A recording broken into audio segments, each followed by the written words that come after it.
Hello friends, hope you all are doing good and staying safe.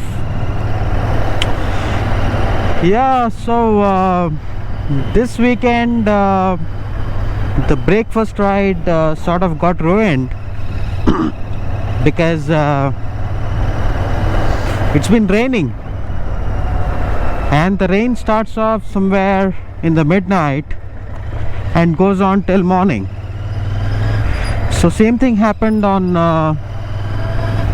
Saturday as well as today.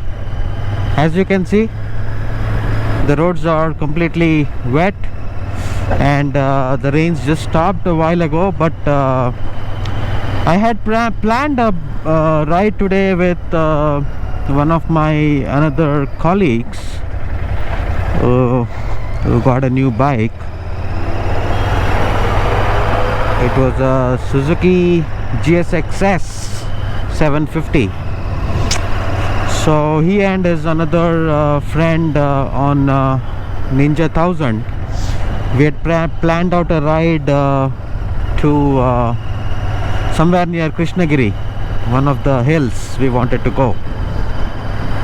So yes, the ride was supposed to start at 5 a.m. And we were supposed to meet at Attibile and all of that. But because of the rain, we had to call off the ride. Thought of taking a short ride on the Interceptor, and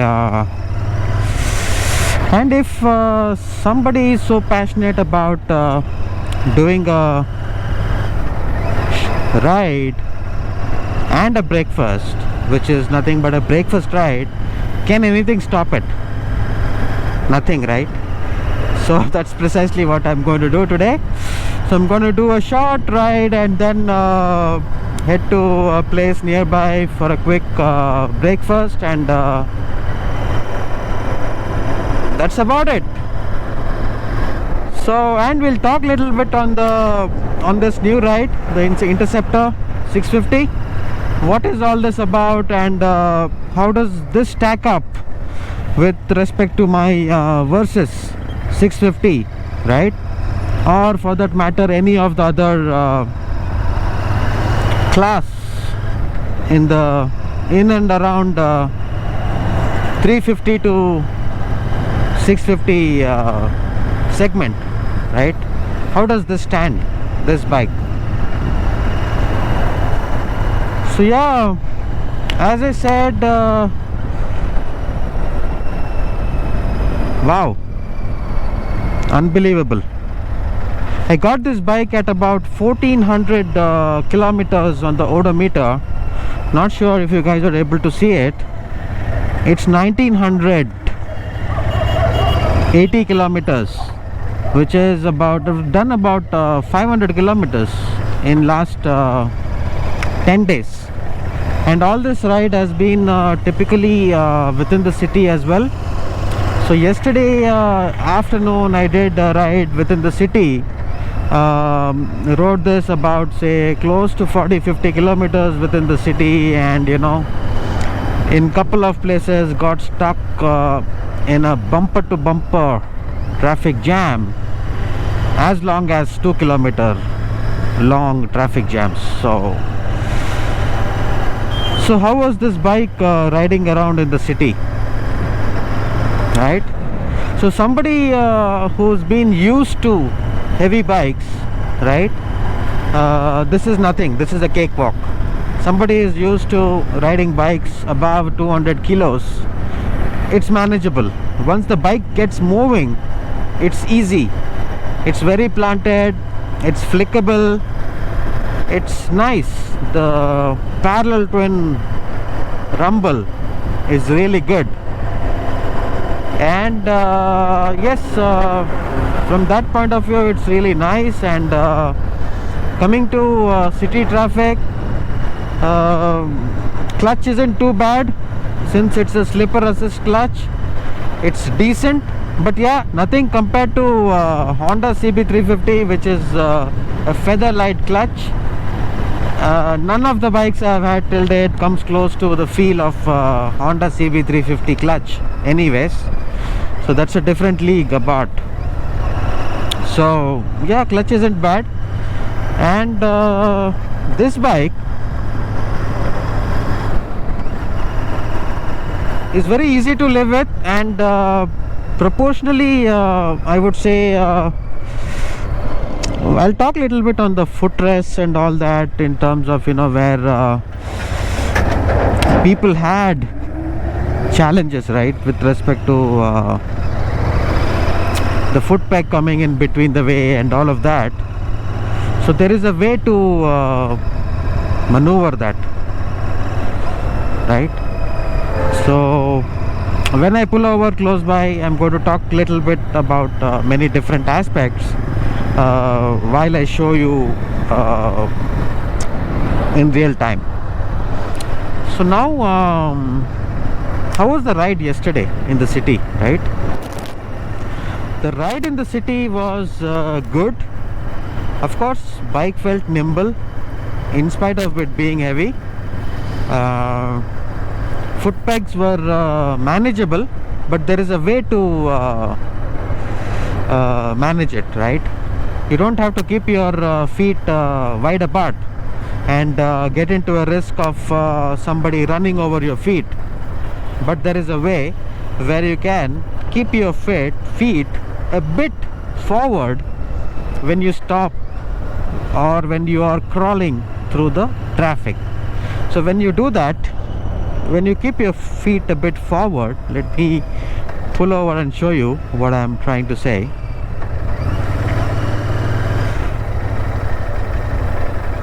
All right. Okay. So when you keep your foot forward here, when you are in stop and go traffic, these footrests actually move back, as you can see, right? So which doesn't cause issues or hurt on your shins. But on the other hand, if you end up keeping it this way, you run into a risk of somebody running over your feet, or when you move your feet forward, your shins hurt the foot pegs, and it's very painful. Trust me guys, it's very painful. So all of these are learnings from my past experience with the Interceptor. That really helps here, right? So that's something which I was able to figure out, and things are okay on that front. Yes, yesterday in the city I was riding around without the gloves. That's one topic, right? So why without the gloves? Because I always ride with the gloves. So apparently last week I had to do an oil change on this bike, and this time I went ahead with the Castrol Ultimate, of course 10W50 as recommended by the manufacturer. So I did the oil change at home, and apparently I got a burn on my hand here from the exhaust vent pipe. So didn't quite realize, and I just touched it for less than a millisecond, and it was a bad burn. So I couldn't wear the gloves, so I just tried to put it on today somehow, because it's been quite chilly and cold. So yeah, so that was a story of riding without the gloves. And what was my experience riding this bike without the gloves, right? So what happens is, the riding triangle or the seating triangle on this bike, if I sit on any other bike, say for example the Classic or Honda CB350, or even for that matter my Versys, right? So when I sit on that, my hands are somewhere here. I sit this way, I sit this way, right? But here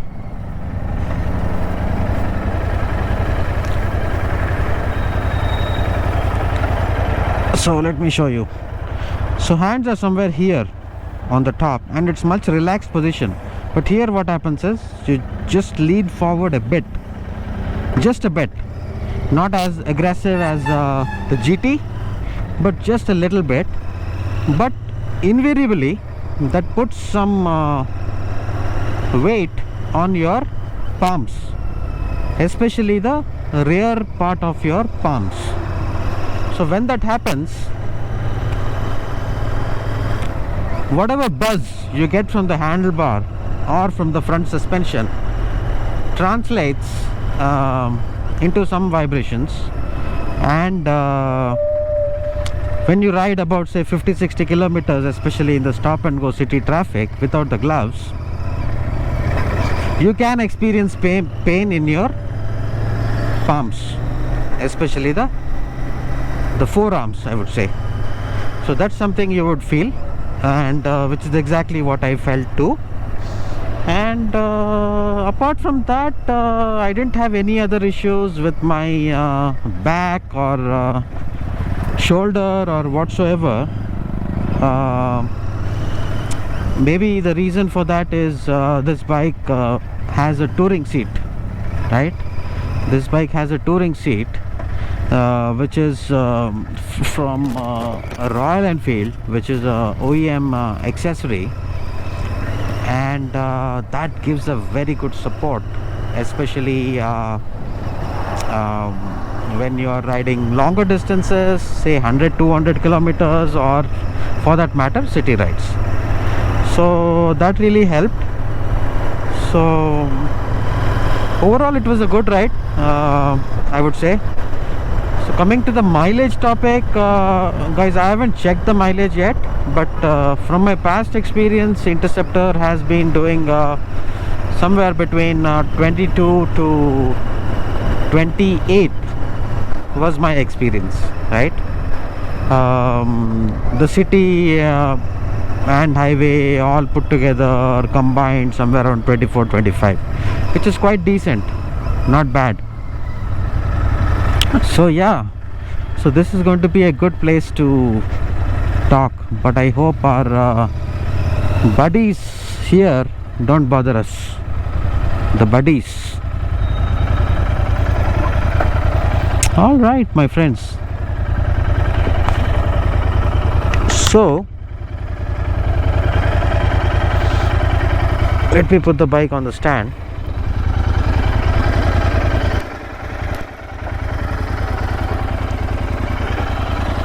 Okay, so this is what the bike is sounding at this point. And since the bike is just coming out of the running in, it's getting better and better, slightly. And the rumble, it's very mild sound, guys. It's very mild, nothing close to what CB350 had or even for that matter what the new Classic has. It's a very mild rumble. You only hear the engine sound, something like this.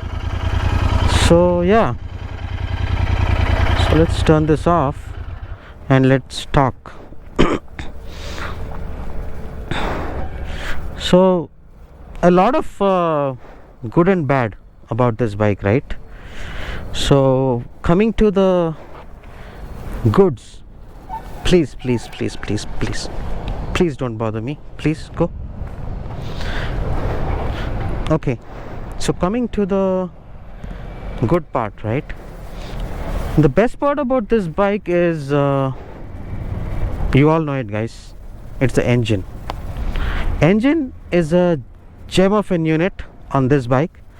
It's of course I will not go into specifications, but it's a 650cc, a parallel twin, which puts out about 46 bhp or 47 bhp and 50 odd newton meters of torque. So extremely torquey engine, and across the rev range it's got an amazing initial, it's got an amazing mid-range and top end. The mid-range on this bike, the kind of pull it gives me reminds me of a legend back in the 80s. You know what I'm talking about. Yes, my friends, the RD350, the legend. So that's the kind of feel the bike gives when it's pulling in mid-range in the third and fourth gears, and it's an amazing experience, trust me. No other bike can give it. So yes, engine is an amazing thing, and yes, the chassis is really built to suit the particular characteristic of the engine, right? So from that point of view, it's really well built. And yeah, so the paint quality, the chrome, the finish, everything is really good and top notch. No issues or anything observed. It comes with dual channel ABS and floating calipers. The floating disc in the front is the highlight, guys. The floating disc, it immensely improves the stopping power of the bike, and it's a huge disc in the front. So braking department amazing, handling amazing, engine too good, and exhaust sound very mild, and yeah, and front suspension, there are some it's okay, it's not a great setup, I would say, but it could have been better is what I felt in terms of front suspension. It is it feels a bit wallowy at times, and the travel could have been longer slightly is what I felt. Rear is good, okay, because it's adjustable and you can adjust it to whatever setting you want depending on the rider weight and all those things. And tires, yes my friends, tires are from Pirelli, and it's a very good tire. Of course the new Interceptors come with the C8 tires, which are Indian made and cost a way lot cheaper. I'll not say they're bad, but they cost a way lot cheaper. So probably the next set what I might go is C8. So huge price difference. These cost at about 18,000 a pair, and C8 costs about 6 odd thousand for the pair. So that's the huge difference, close to 3 times of difference. So that's the thing about the tires. Lighting, yes, I rode the bike in the night, and the lighting was adequate. Didn't feel that it was bad. It was quite good. I think it's 55 by 60 watts, and it's a Osram bulb inside. Probably it was put in later on. It's got quite a good low beam and high beam and all that stuff. Decent for city use, for what I'm planning to keep this for. And yeah, it's not having alloys, but in case Royal Enfield comes with alloys, yes, might look at it. But in terms of equipment, especially the rims, guys, these rims are aluminum rims, right? Made by XL. Okay, it is made by XL, EXEL, and they are made in Japan. So from that point of view, I don't think Royal Enfield has compromised on the quality and of essential stuff, right? On the essential cycle parts, there's no compromise. And the drive chain is from DID, right? DID is made in Japan. So from that point of view, no compromise on the drive chain either. Any of the drive or the motorcycle parts have not been compromised. So from that point of view, it's a good or well put together bike. So yes my friends, I put these pads yesterday. So just found it online and just picked it up and just put them. Not for the looks, but when you ride, when you sit on the bike and when you ride, you will be able to grip these pads, right? Rather than, you know, the slippery surface of the tank, you'll be able to grip this well. and some amount of heat from the engine translates to the tank in this bike, and not in the running, but once you park the bike, the tank gets warm, so all that heat comes to your legs here. But if you have a rubber, it helps in terms of some insulation in between, right? So yeah, that's one thing. And the 6-speed gearbox with slip assist clutch is truly amazing. The gear shifts are slick and butter smooth. Gear shifts are amazing on this bike. And what else, my friends? What else? So that's the bike. So yeah, just ridden 500 kilometers so far, and yes, we'll talk more as we go, but for now, since I have taken a short ride for breakfast, so I'll just head back to close by breakfast place, and let's enjoy the breakfast there.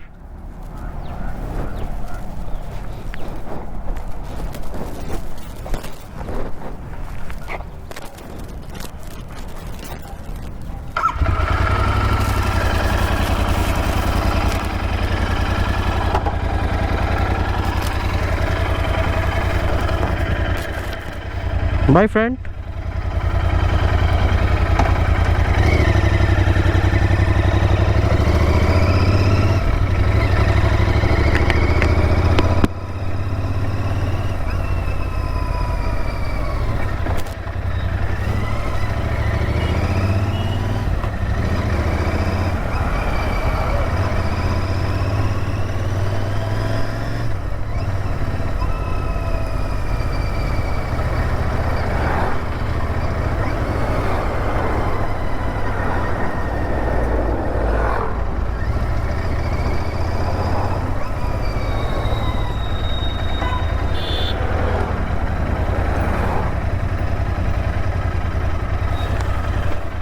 Off.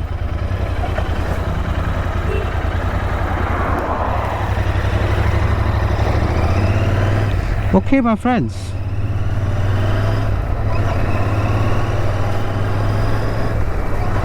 let me show you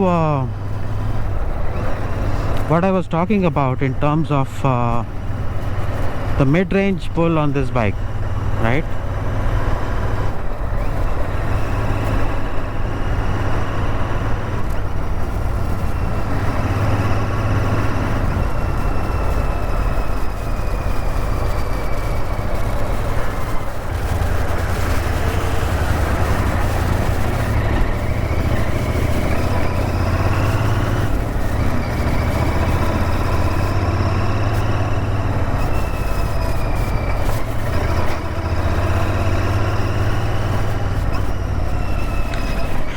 It's getting a bit sunny, and it's really nice weather.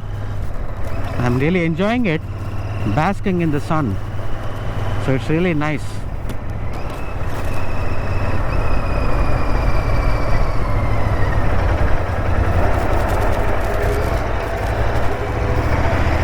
So it's actually a very good ride for somebody staying in the city part to travel till Sarjapur and for a short breakfast ride.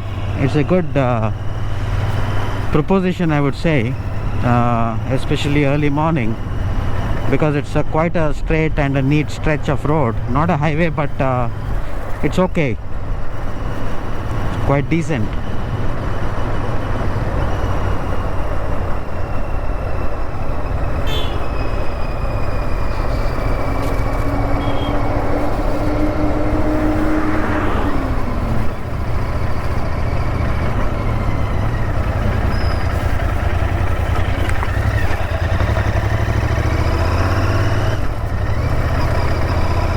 Okay, this is a good enough stretch. Let me show you guys.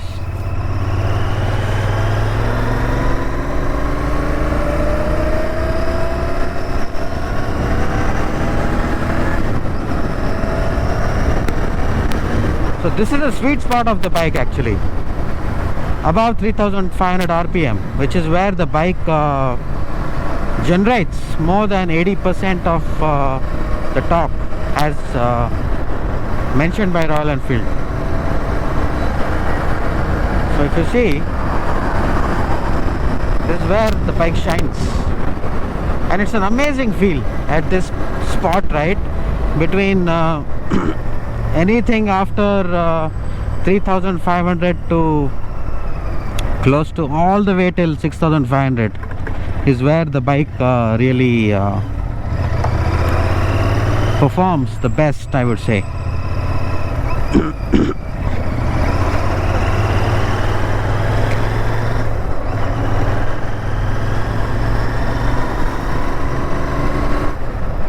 Lot of traffic on this road.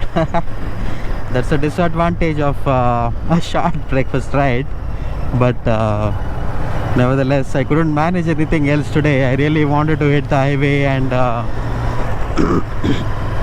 take a much longer ride, but didn't quite work out.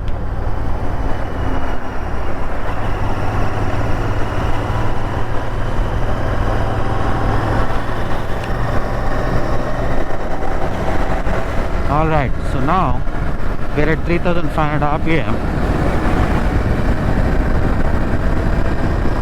So this is where it's an amazing feel.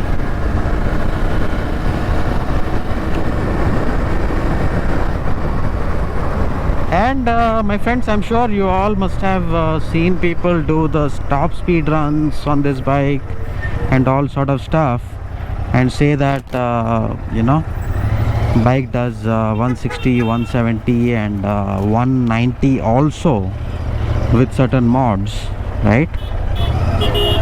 But believe me guys, those are not safe speeds for this bike. At least the ideal the safe cruising speed on this bike could be somewhere around 120 to maybe 130 at max, and bike delivers the best efficiency in the range of 90 to 110 is what I heard. People have got close to about 30 kmpl on the highway runs. So well, yeah, that's a story.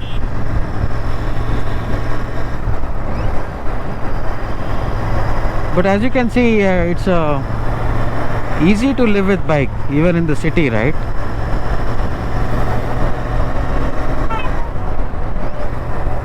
Slick gearbox, slick gear shifts, easy to ride.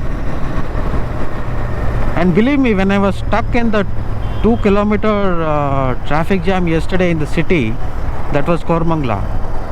So when I was stuck there, so the engine heat for a 650cc was nothing even close to a Duke 390 for that matter.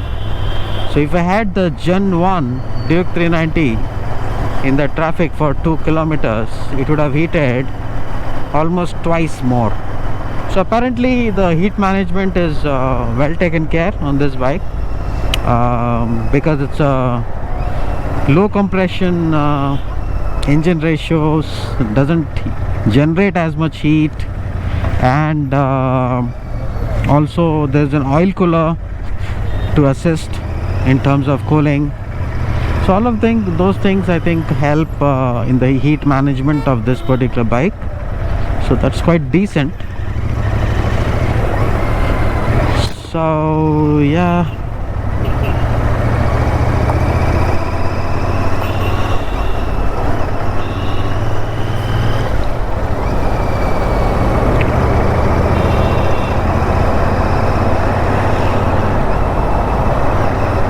so bike can be ridden at 2000 rpm, my friends. So at any gear, the lowest rpm what you can keep on this bike is 2000 to 2200 rpm. So it's quite comfortable and can keep going. Wow, wow, wow, that's a lot of crowd here.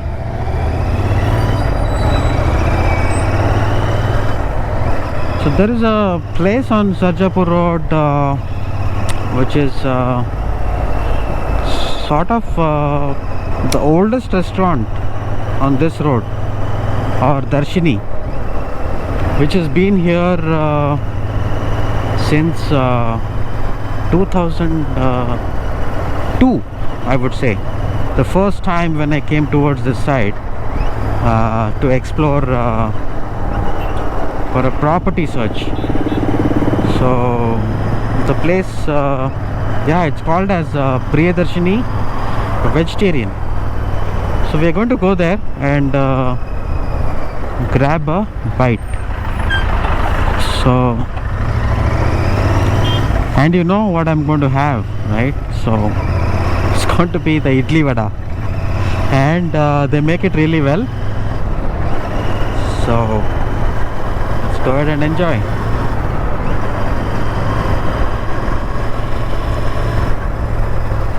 And later in the day, some plans to visit a cousin who stays close by, and it's been quite some time.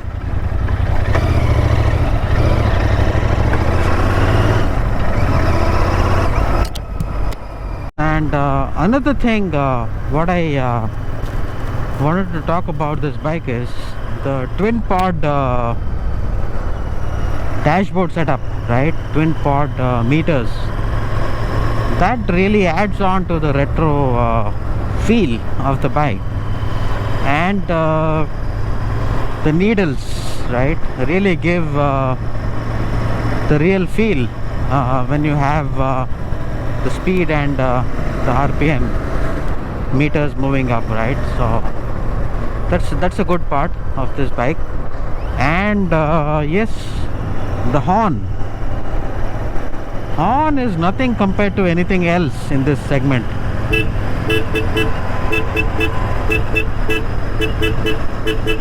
It's an amazing horn. It's too good. Yeah, so there is one issue what I identified on the bike is my the lenses on the speedometer side are getting fogged from inside whenever I wash the bike or whenever I use it in the rain, and then I take it out in the sun. So this is what I'm observing. So I'll have to check with the Royal Enfield if this could be covered in the warranty. Yeah, bike comes with about 3 years of warranty, and I'm not sure of the extended warranty if it's available, but yes, this bike is well within warranty of another close to 2 years. I should be able to take care of that.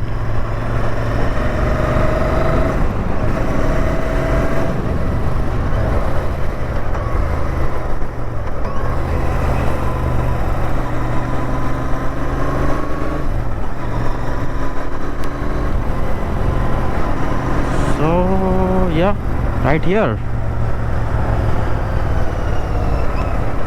Yes, my friends, that is Priyadarshini for you.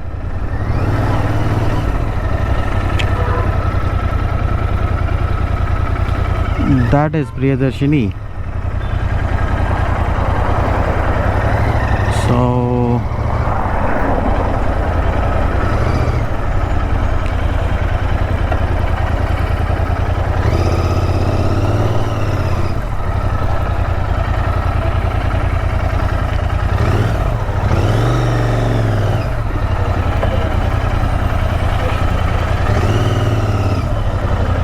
So when you stop on an incline, it's always a great idea to slot the bike in the first gear and stop it. So yeah, let's get in, take a look at it, and enjoy the breakfast. So we have the wonderful vada with chutney and sambar, and idli in a sambar dip. So yeah, let me go ahead and have this, and then get my coffee, and then head back. Hey friends, that's an amazing filter coffee. It's Strong filter coffee.